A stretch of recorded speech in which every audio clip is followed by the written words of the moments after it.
Semoga Allah selalu membimbingmu, dan biarlah angin menuntun langkahmu.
Ya, ini saya lagi di Lembur Pakuan pagi hari ini.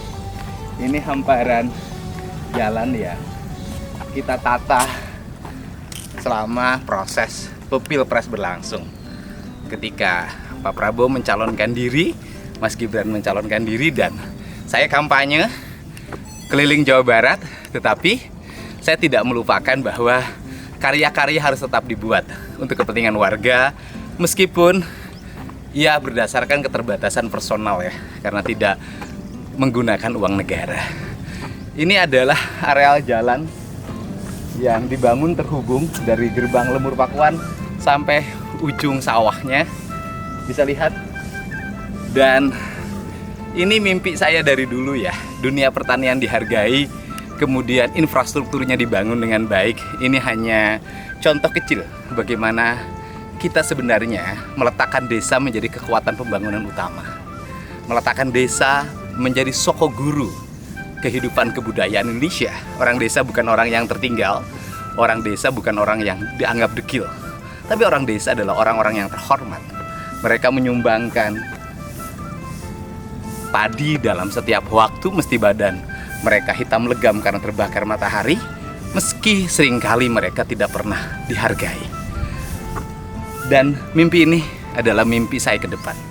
Semoga areal yang seperti ini bukan hanya di Lembur Pakuan, areal tempat tinggal saya, tapi di seluruh wilayah Jawa Barat. Dan saya yakin Pak Prabowo juga bisa mewujudkan ini di seluruh wilayah Indonesia. Dia sangat berobsesi pada pengembangan pertanian, peternakan, perikanan, ketahanan energi, dan membangun energi terbarukan. Mari kita bersama-sama membangun. Ketika orang bertanya, Kang Deddy mau jadi apa? Jujur, tekad utama saya adalah ingin Pak Prabowo jadi presiden.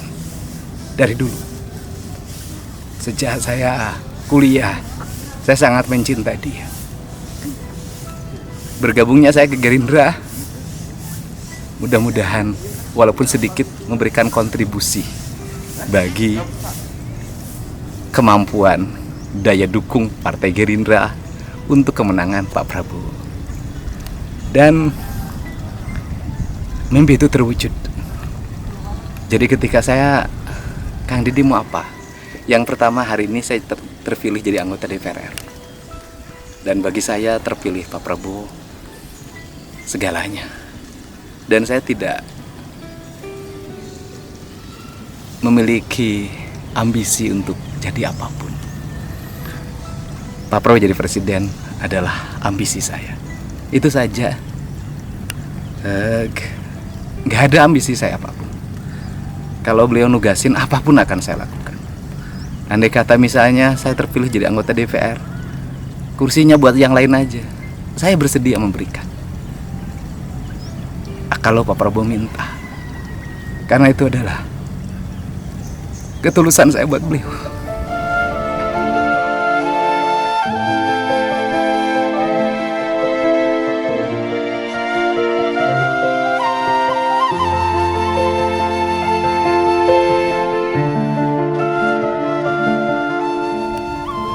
Semoga Bapak sehat, mampu mewujudkan mimpi Bapak tentang Indonesia.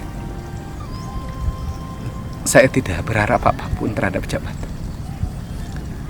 Bapak jadi presiden bagi saya adalah kebanggaan dan kebahagiaan. Dan saya akan terus menjabat tidak menjabat. Saya akan terus mengabdi bagi rakyat sekemampuan saya. Ada anggaran tidak ada anggaran, saya akan terus berbakti.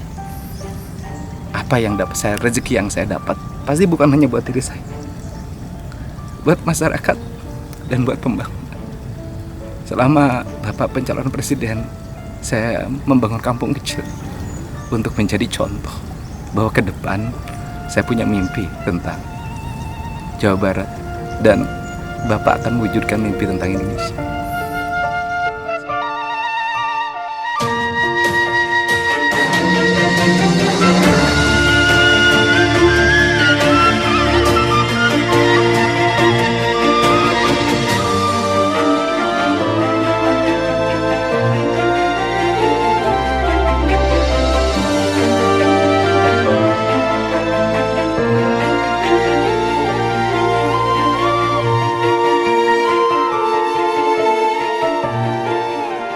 Hari ini selesai berolahraga. Ini hamparan jalan di lembur Pakuan seperti ini.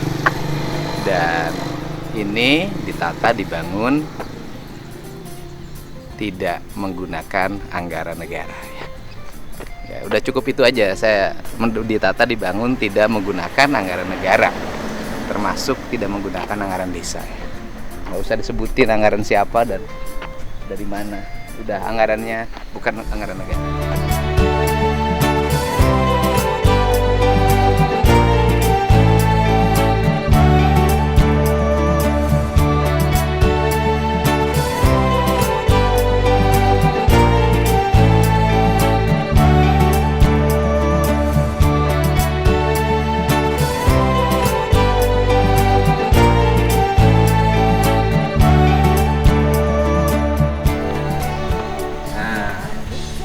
Ini orang cerita tentang ketahanan pangan.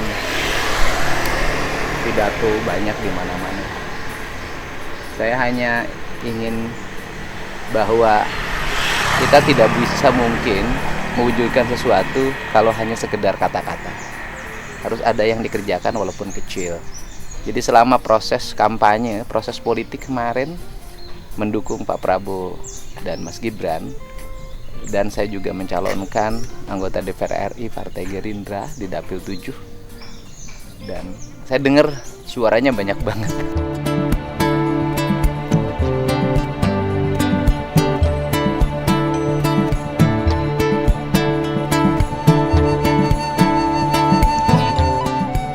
Terima kasih ya buat seluruh para pemilih saya, walaupun saya nggak ngasih apa-apa. Di Bekasi, Kerawang, tetap mempercayakan pada saya. Dan terima kasih juga buat emak-emak yang ada di kota-kota, Kota Purwakarta, Kota Kerawang, Kota Bekasi ya. Kota Bekasi bukan Kota Bekasi, maksudnya Kabupaten Bekasi perkotaannya. Meski saya jarang bertatap muka karena saya terus keliling Jawa Barat, mengkonsolidasikan emak-emak di seluruh Jawa Barat untuk kemenangan Prabowo Gibran. Masih banyak yang milih saya. Terima kasih banget, hatur nuhun ya. Semoga nanti selesai proses politik ini saya bisa terus berkeliling wilayah Bekasi, Kerawang, dan di seluruh wilayah Jabar ya. Karena itu adalah tradisi hidup saya yang sering saya lakukan, tetap bersilaturahmi. Nah, ini selama proses nih, proses kampanye, saya nanam tuh udah hijau, ntar lagi mekar. Jagung-jagungnya kelihatannya sudah bisa dipanen. Jagungnya sudah bisa dipanen, nggak usah dijual, dibagikan aja. Nih, saya biasa menikmati musik karena olahraga, musik adalah sarana untuk membuat hidup kita bahagia. Ya. Fotonya ganti, kalau kesini nanti foto.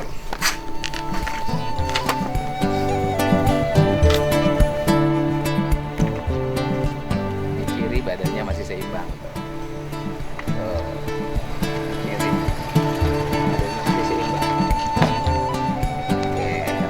sama kan?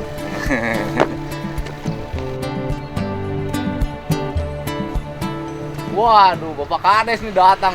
Udah pakai baju putih nih Kades Aing nih. Udah top. Baju putih. Ini saya udah nyumbang ketahanan pangan buat desa Bapak. Bagus. Wah, bagus ya Pak ya? Bagus. Sebagai warga nyumbang ketahanan pangan buat desa Bapak. Sekarang nyumbang jagung Pak. Mau panen? Ya, nanti nyumbang padi. Nanti nyumbang telur bebek, telur ayam, daging sapi, daging domba, Waduh. ikan. Saya udah nyumbang Pak. Betul. Di data statistik desa Bapak itu nanti ada tuh. Ya Pak ya? Betul, ada. Nah, produk padi berapa, produk jagung berapa, produk ikan berapa, produk ayam berapa, ayam kampung, produk sapi berapa, produk domba berapa. Perasaan paling banyak ya Pak? Banyak. Banyak ya? Banyak. Paling banyak ya? Banyak sekali. Kalau di data statistik paling banyak ya? Banyak, banyak. Oh, dia memang Bapak nih kepala desa yang sukses. Sukses membangun nih Pak Kades nih, lihat. Tuh. Nih karya Pak Kades tuh. Tuh tukang kerupuk. Kerupuk kurang kesian ya? Nu di imah kerupuk kesian. Siap. Sebarang kali, Pak. Pak Abeh Pinuhan. Siap. Dan nggak boleh ya yang lewat lembur pakuan atau dimanapun pakai knalpot brong ya.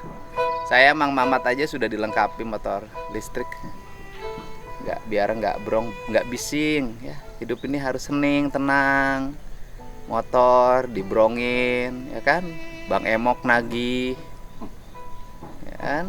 Budak curi kayak yang jajan, gimana nggak stres hidup? Nah, jadi saya minta yang sok-sokan knalpotnya brong, nggak boleh lewat lembur pakuan, saya kasih tahu ya, nggak boleh lewat sini, ya kan? Boleh kan nggak? Saya melarang nggak boleh lewat sini. Boleh ya? Ada aturannya sekarang kan? Oh ada aturannya. Ada aturannya. Aturannya apa Pak itu Pak? Dari polisian. Dari kepolisian ada. Iya, ada. Knalpot brong nggak boleh. Nggak boleh. Jadi knalpot nggak boleh brong, mulut juga nggak boleh brong. Iya, iya. Betul nggak? Betul. Oh, kalau mulutnya brong, Lebih bahaya lagi. membisingkan, Memisingkan. mengganggu. Knalpot brong yang terganggu cuman telinga. Iya. Tapi kalau mulut brong, yang terganggu pikiran. Iya. Wah, dan hati. Mulutnya jangan brong ya kamu ya. Apalagi lagi pemilu, mulutnya brong banget. Kalau tidak ikut, tidak milih paslon anu, berarti murtad dari jamaahnya. Waduh, bahaya, bayangin gara-gara beda milih kemudian jadi murtad.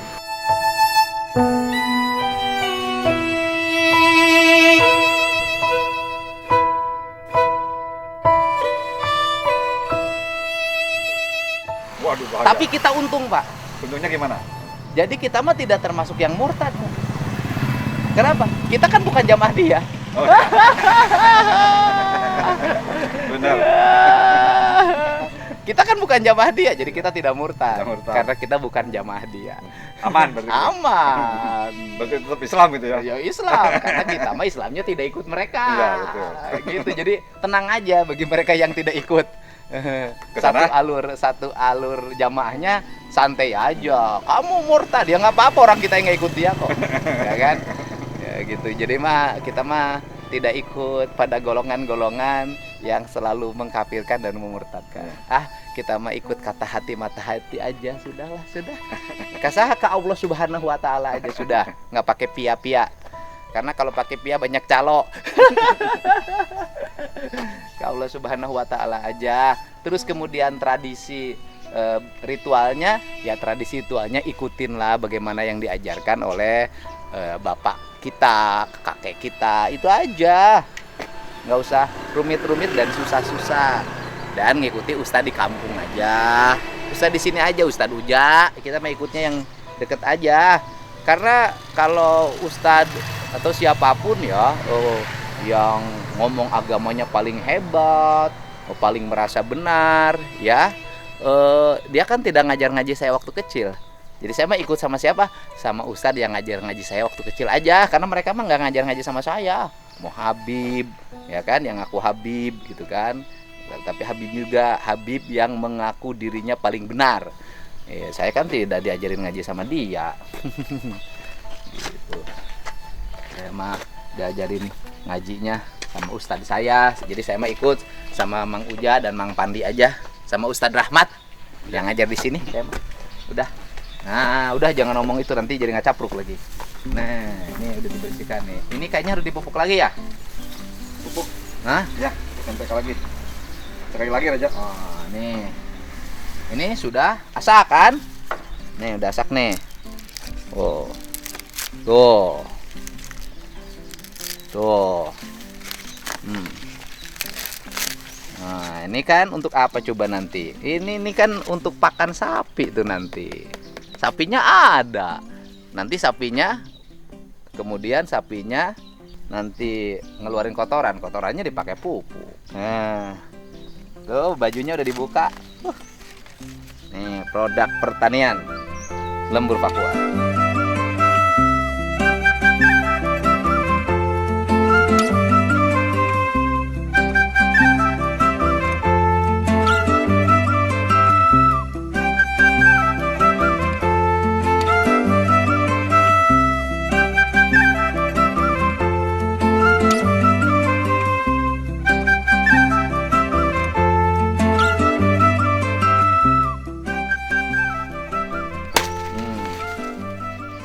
Hei hei hei, geus tong paras ya, bae. Hei hei hei. Nah. Nih, Bra. Udah kita punya produk. Nih. Wah. Ya kan? Jangan dibuka dulu bajunya ini. Semuanya. Nah. Woi, tuh. Uluk tuh nanti.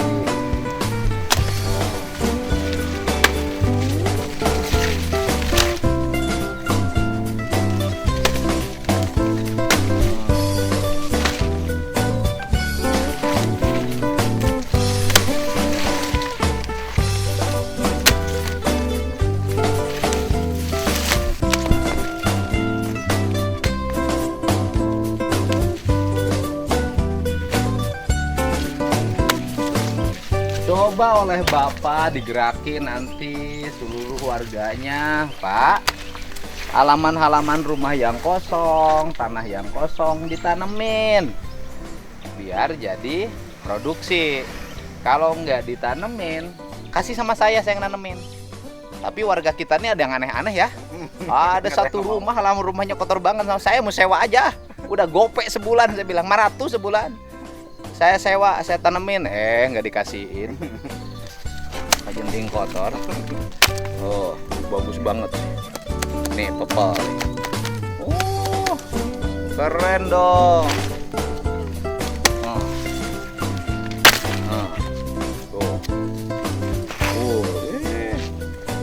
Ini saya teh layak mendapat penghargaan dari Pak Kades nih sebagai warga yang baik.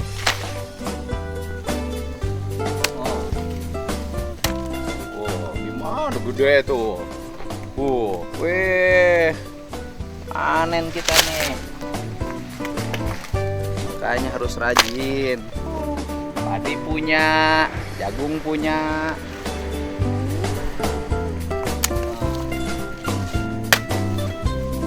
Ini kebun ini dulu gamlung. Tidak ada produksinya. Dulu gamlung ya? Gamlung. Jukutnya tinggi. Tinggi. Nggak produktif. Nah, sekarang jadi padinya tidak kehalangi lagi oleh jagung. Ya. Nah, jadi jagung punya, padi punya.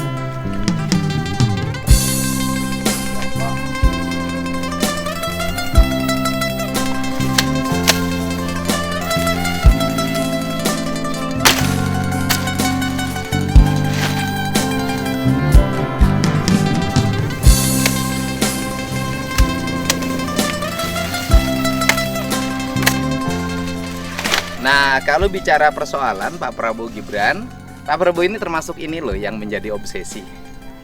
Obsesinya negara memiliki ketahanan pangan yang kuat. Dia bicara pidato kalau nggak salah itu di Sumedang, ya kan? Kamu tentara tidak akan ada arti kalau tidak makan. Benar, tentara juga perang kalau nggak makan. Gimana senjata yang canggih-canggih yang akan ada arti kalau rakyatnya berontak karena kekurangan pangan. Nih Pak Prabowo pernah tuh pidato itu. Di Sumedang tuh pidatonya ya. Dan seluruh prajurit di sini kita harus ingat, tanpa petani tidak ada tentara, tanpa pangan kita tidak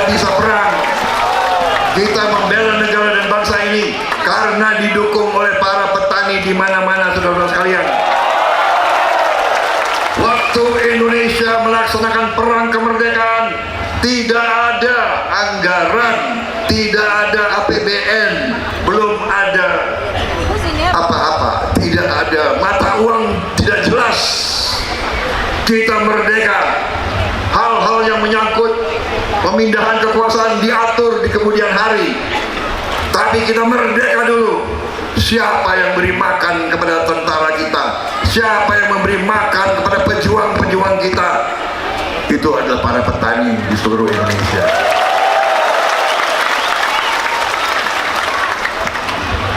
Karena itu, dari sejak saya aktif di tentara, dari sejak saya perwira menengah, saya selalu memperhatikan masalah pertanian.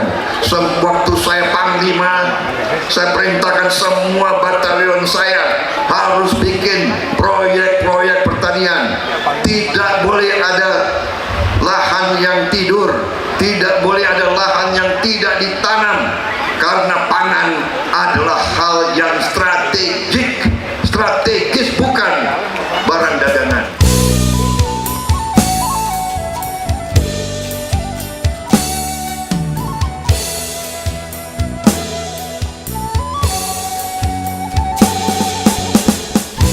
Jadi saya itu mewujudkan apa yang ada dalam mimpinya. Jadi kalau mencintai Prabowo Subianto bukan hanya sekedar mencintai dengan kata-kata, tapi cintai dengan karya nyata. Karena Prabowo jadi presiden, saya melakukan ini, berarti saya mensukseskan beliau jadi presiden.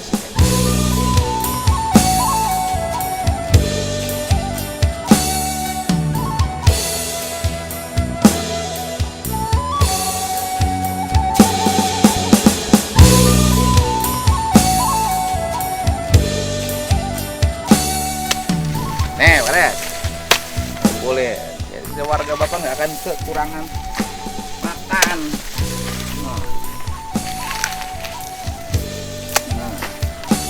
Boleh.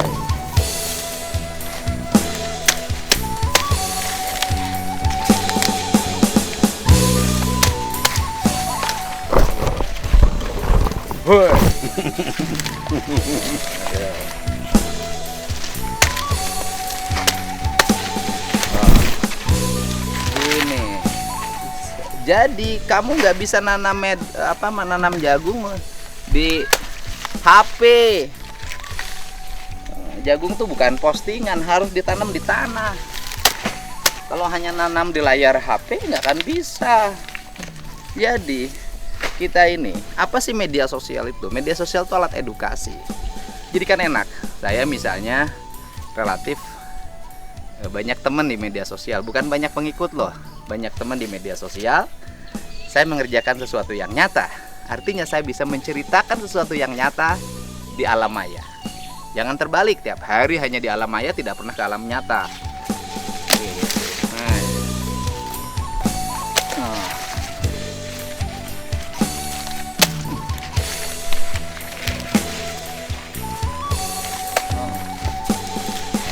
Tinggal dilanjutin nanti sama oke. Dari ini kita akan rebus jagung. Hawa orang yang serba punya itu bukan berarti saya merasa serba punya ya, karena saya punya itu karena nanam, adalah hawanya kenyang. Hawa orang yang serba nggak punya, hawanya lapar.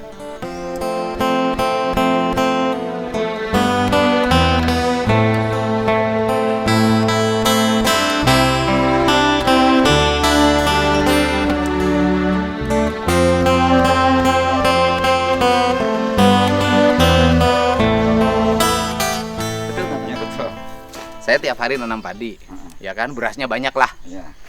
Makannya banyak nggak? Enggak. Tiap ikannya banyak, makan ikannya banyak nggak? Enggak. Daging sapinya banyak, makan daging sapinya banyak nggak? Enggak. Enggak. Daging domanya banyak, makan daging domanya banyak nggak? Enggak. Ayamnya banyak, makan ayamnya banyak nggak? Enggak. Enggak. Tapi hawanya yang orang kadang hawanya yang nggak punya. Nggak serba nggak punya itu karena malas loh, hawanya tuh lapar. Makanya satu hal dalam hidup Anda, hindari berdebat, berdiskusi sama orang yang lapar, karena berbahaya. Nanti Anda bisa diterkam sama orang lapar. Diskusilah sama orang yang kenyang, dia akan tenang, lama-lama juga ngantuk. Maksudnya apa? Jangan suka berdebat dengan orang yang lapar kekuasaan. Hah? Kamu tidak akan pernah menang. Dia akan menggunakan beragam logika.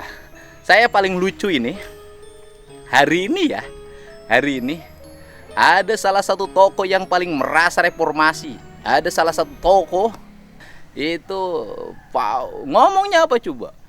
Bahwa Quick-Count itu adalah penipuan. 2000 TPS itu adalah siluman, fiktif. Lah Anda gimana? Saya ini berpolitik sudah lama. Saya percaya betul lembaga survei itu adalah panduan. Dan lembaga survei yang objektif, nggak bisa diarahin. Bener, serius saya. Lembaga survei yang objektif, yang dia bekerja profesional, 0,1% aja ditaikin, dia nggak bisa. Nggak bisa, saya kasih tahu deh, nggak bisa. Yang objektif ya, yang abal-abal juga ada. Nah kemudian Quick-Count ini udah terbukti sejak era Pak SBY, era Pak Jokowi periode pertama, era Pak Jokowi periode kedua, pilkada saya ngalamin pakai Quick-Count tepat, ya kan? Tepat, saya kan ngikutin pilkada berapa kali. Saya jujur aja, waktu saya nyalon wakil gubernur ya, saya nyalon wakil gubernur bukan nyalon gubernur.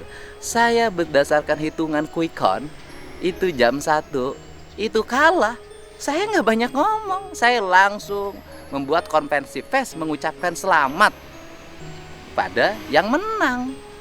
Itulah. Jadi saya nggak ngerti orang kuliah ngomongnya merasa paling akademis, paling hebat, paling bener, tapi bodohnya kelewatan.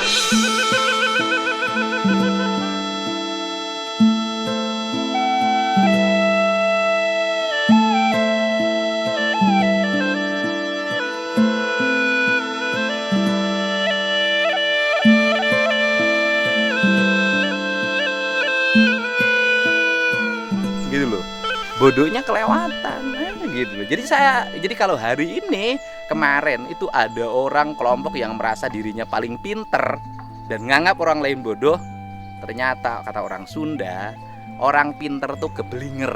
Nah Anda itu termasuk orang yang pinter keblinger, itu ya kan. Dan negeri ini saya tegaskan nggak butuh orang yang pinter keblinger. Negeri ini butuh orang-orang yang mau bekerja dan hidupnya pakai rasa dan pakai cinta, bukan pakai emosi, dan hidupnya objektif. Gitu, hidupnya objektif. Anda itu jujur ya, nggak objektif.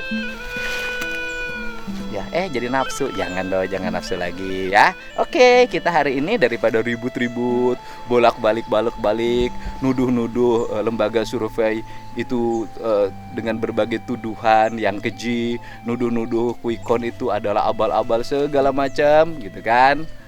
Nah, mendingan rebus jagung, bro. Yuk. Nah, lebih baik rebus jagung. Ya.